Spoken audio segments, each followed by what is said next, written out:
Let's make something with 118 ScrawlrBox.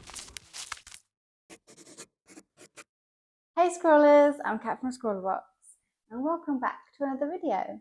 Today I've got the 118 ScrawlrBox again and we're going to be getting into some of those tips and tricks as seen in this front scene. Let's get into it. Right then, here she is, and we're going to try a couple of different styles today. I'll be using the paper from the box, and this is a mixed media surface with 160 GSM weight, good for a whole mixed bunch of supplies. Also handy are my name swatches. Alright, so my first style today is based on my outfit. Easy, convenient reference. But we're going to make this into more of a fashiony type pose and style. Typical fashion illustration has exaggerated features such as longer neck and legs, so this is what I'm going to go for in this. This is also known as a croquis, and it's just where you do a quick sketch of a fashion figure. Anywho, starting off with watering down the liner to create the gingham of the skirt. Scribble on a palette and add your wet paintbrush, and you have to work quickly because this ink was made for drawing, not painting. But that doesn't mean you can't use it how you want to use it. That's what makes art fun, right? Follow the flow of the skirt to give it slight movement. Quickly coloured in the hair using that brown marker. Once dry, we can go back over the top in the opposite direction to create the gingham pattern. And that layering effect is working quite well for gingham here. Nice. And now we can use the marker to fill in the rest. A part of me feels I should have thought about this properly and maybe worn the best glad rag that I have, because I'm realising this outfit doesn't make much of a style statement. Moving on to the pastel pencil to add some much needed colour. Keep your pastel pencil sharp by using a knife or a pastel pencil sharpener. I'm just going to give the impression of lips and nails here. This is quite simplistic, so I just thought I'd add a bit of character by smudging the pastel pencil at the bottom a little bit.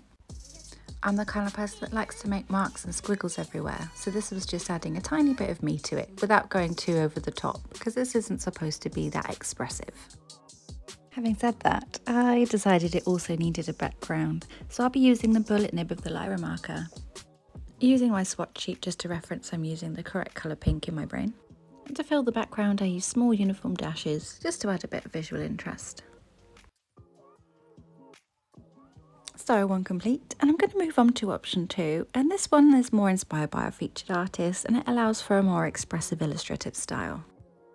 Based on clothing I actually own, and this time I'm going to make my outfit a collection on the page. No croquis involved. Keeping my palette handy again as I'm going to need that, and I'm going to start off with the Lyra marker using the brush nib to fill in that large area for the trousers. There's a bit more going on here, so this one's going to require more of the supplies used in different ways, so I can really show you how versatile they can be. I'm painting on more of that black, but this time on the bag I'm going to be dotting it in so I get a bit more of a texture, because this bag is denim, so I just wanted to show if I could get that across. Here's the bag. It's quite worn, very well used, and I'm hoping dotting in that ink will give that effect. Laying down some marker there for the trainers, because I'm going to go over with pastel to show you how they layer. Once the marker's dry you can go over the top like I've done here with those pinstripes. I'm going to try using the pastel pencil with some water now. So I've just crushed the nib down onto the palette and I'm going to add some water, see if I can paint it on. That works really well. Nice. Then I'm using the other pastel pencil, the red one, dry, and I'm blending it with a dry brush here just to spread out the pigment a little bit. I'm aiming for different finishes and I think I've achieved that here. My trainers have suede on, so that's really showing the suede-y effect, whereas the smooth satinness of the scrunchie is really coming across with the painted pastel. Now all my layers are dry, I'm just working back over the top of them. Once dry I can work back over the top using the pastel, marker or liner. If you use the same colour to layer over the same colour, you can give some subtle shading. That's what I've done on the trousers there. I also added in a pink background there, trying not to change direction of the marker while I did it so I get a smooth, even coverage. Added another layer of black to the bag to give it that denim quiltedness.